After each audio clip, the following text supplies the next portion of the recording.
Ginugunita ng buong bansa ang ika-127 araw ng kasarinlan. Pinangunahan ni Pangulong Bongbong Marcos ang pagdiriwang sa Luneta Park sa Maynila.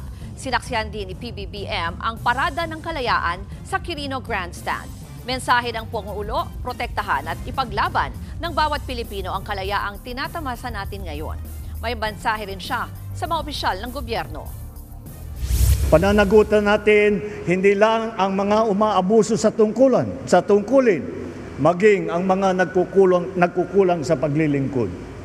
Dahil mas madadama ng Pilipino ang kalayaan kung may pagkain sa hapag, may maayos na transportasyon, may gamot para sa mga may sakit, at may dignidad ang bawat manggagawa.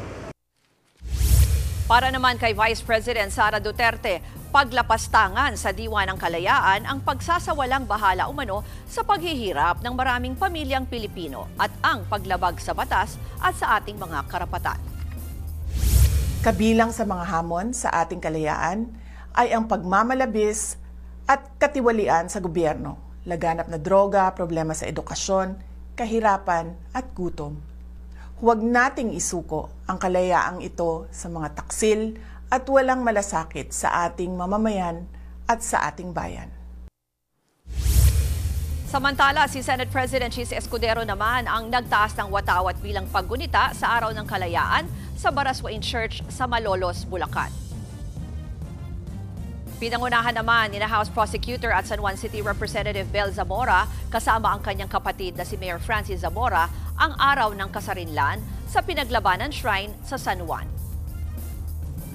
Kasabay ng mga yan, pinrotesta ng ilang militanteng grupo sa US Embassy sa Maynila ang pag-alis ng puwersang militar ng Amerika sa bansa. Anila, hindi dapat payagan ni PBBM na gamitin ng Amerika ang ating bansa para sa pagpapalawig ng kanilang base militar.